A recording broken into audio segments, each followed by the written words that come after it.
And still on matters finance bill, the Petroleum Outlets Association of Kenya has come out to oppose some of the proposals in the Finance Bill 2024, noting that they will be damaging to the high capital-intensive sector. The association outlined motor vehicle tax, especially on those businesses that are using trucks, ETIM's penalty of 2 million shillings, and withholding VAT on petroleum products as clauses of concern. And talking about this issue of Petroleum Outlets Association of Kenya, Martin Chomba is the chair of Petroleum Outlets Association of Kenya, and he now joins us virtually. Mr. Chomba, I don't know whether you are able to get me. Very good afternoon to you. Give us a brief. Even before we go to the finance bill, I know recently we had the release of the economic survey report for the year 2023. As petroleum sector players, how did the sector perform? Thank you very much for having me on the program. The truth is that the sector has not done very well.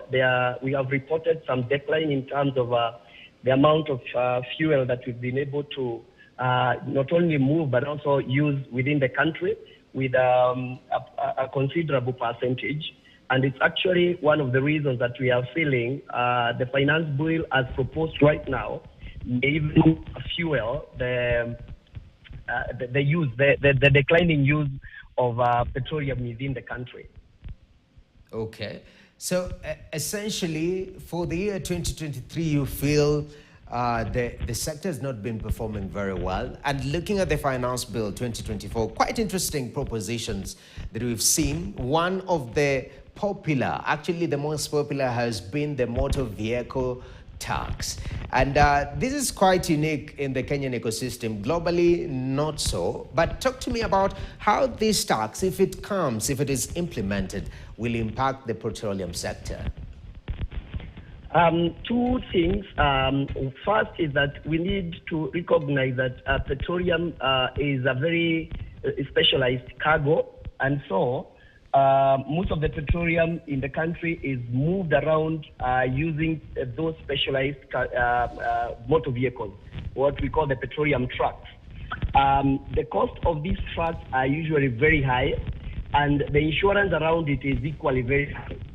And we are feeling like if the tax of motor vehicle tax of 2.5 is implemented, over and above what we've been paying in the insurance, it's likely to take it to astronomical value that may deter or may cause people to either look for shortcuts or all of a sudden go slow on this. For instance, what we are doing is that we are likely to have people now move from what we call the comprehensive insurance to now third-party insurance, which is exposing the business traders to more risk, as it were.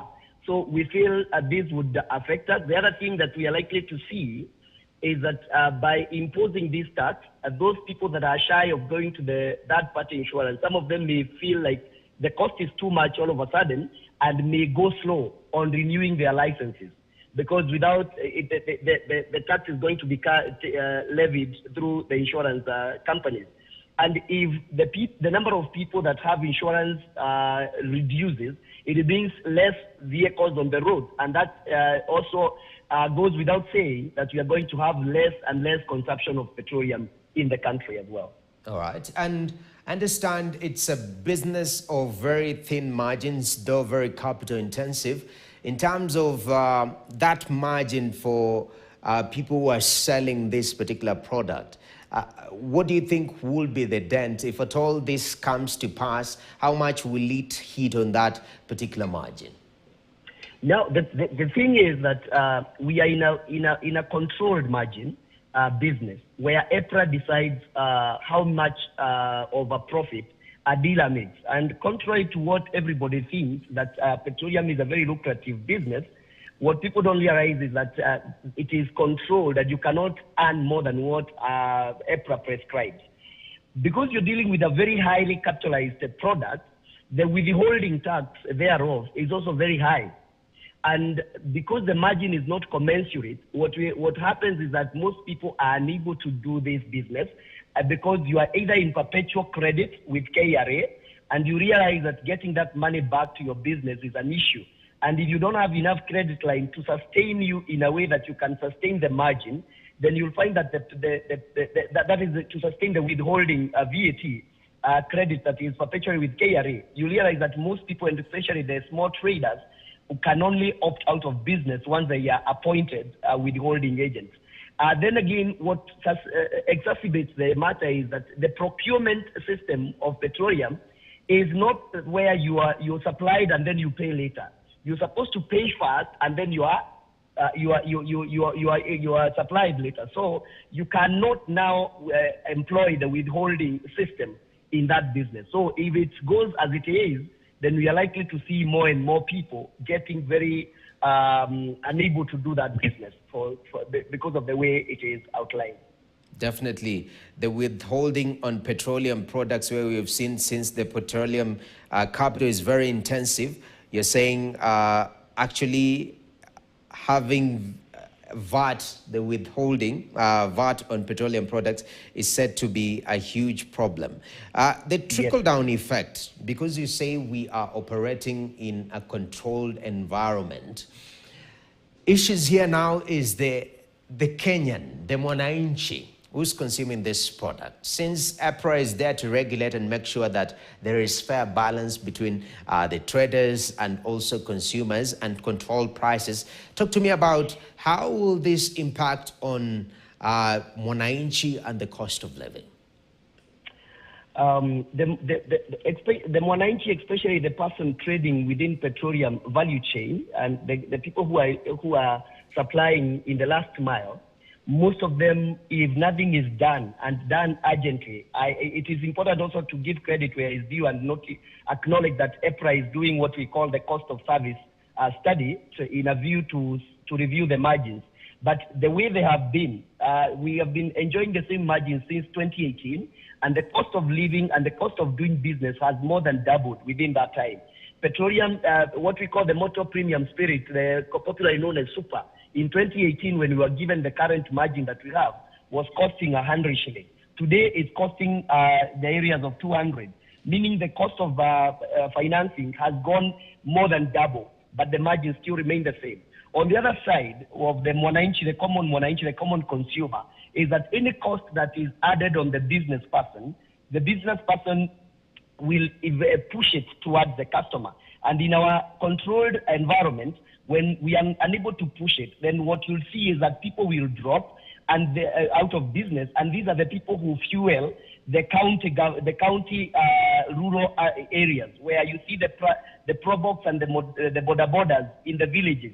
When that person is unable to do business, it will mean that the person with a motorbike in the village will have to use more money to drive or ride all the way to the urban center so as to procure the product. And this also adds and exacerbates the plight of that person within the village, because the cost also of what they charge out to take things to the market, to ride people to the market, will also have to have an impact and increase. So basically it will be an exacerbated kind of, aggravated kind of a tax issue at the end of the day.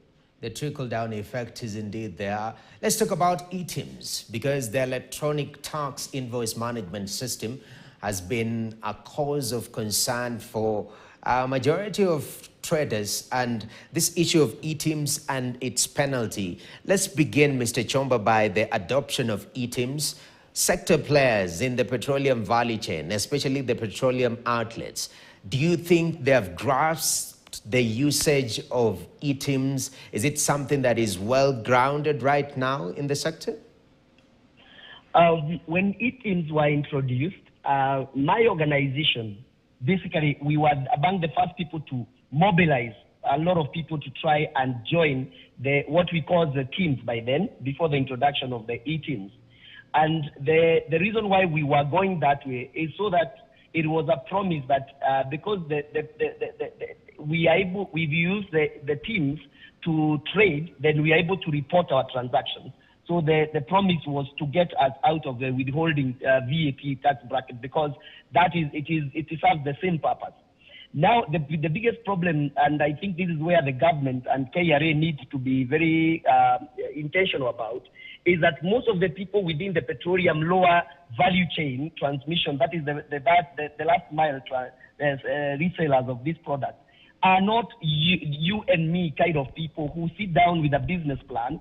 They are not doing it because it is something that they sat down and planned. They are doing it the way just Mama Mboga does with her business, just the way the person anachoma mahindi anafanya.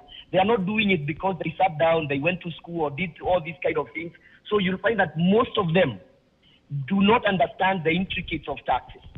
And this is where we are saying, if you implement, because even the implementation of the last kits was very problematic. You'll find that a lot of people have bought those kits, but they are unable to use them because they are either system failures with KRA or integration issues with the KRA and the providers.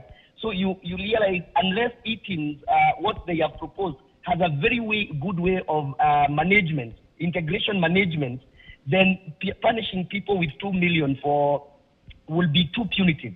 Because as I've said earlier, these people, most of them are learning on the job. The government, I know they usually say that ignorance is no defense, but my argument has always been a government agency that ignores that they have an ignorant population, it poses even a greater ethical issue. So we must have time to make sure that these people understand exactly what is happening, because most of them want to comply, but they don't have the knowledge. And training them is a daunting task that we must approach differentiated methods, reaching each person at their level so that they can pay taxes without having to worry about the punitive tax of incorporation and integration.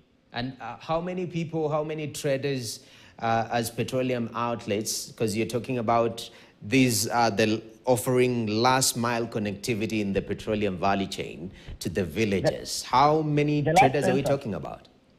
The last census that we've taken, we have established that we have about 6,000, around 6,000 traders who are within the petroleum value chain in terms of distribution to the last mile.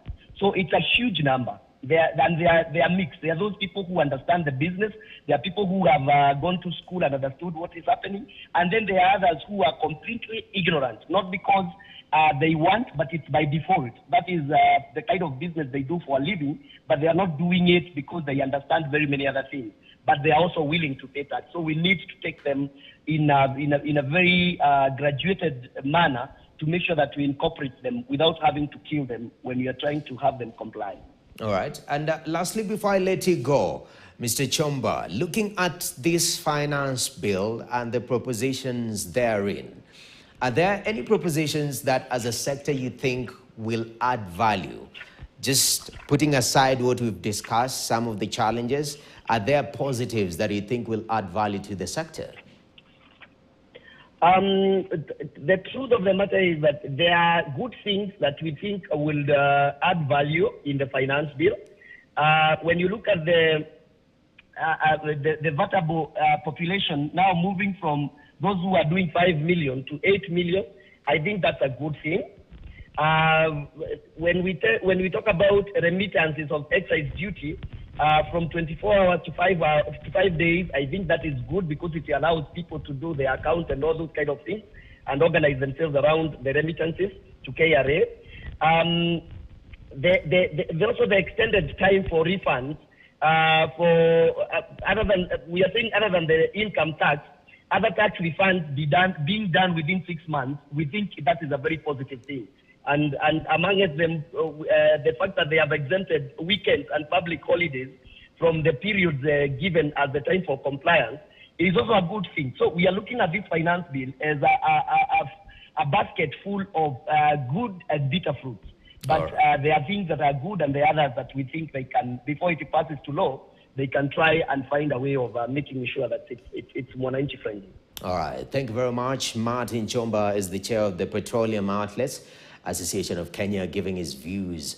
Actually, we're getting the point of view of the petroleum sector players, the outlet players on the finance bill 2024 and the propositions therein, saying motor vehicle tax will be a huge one since they're transporting a lot of fuel and taxing will be a challenge. The issue of e-teams penalty, the suggestion and the proposition of 2 million shilling penalty is saying that majority of the lost connectivity players, these are supplying fuel in our villages, actually this will be very, very punitive since they're working with very small margins and they're not well equipped on this issue of eating. So that keeps coming up in regards to manpower and enabling people to utilize this eTIMS platform, which is a challenge. And lastly, we have the issue of withholding VAT, that is VAT on petroleum products, which is of concern for majority of these players, that is Petroleum Outlets Association. But now, moving on swiftly, let's go to retail, where Visa and now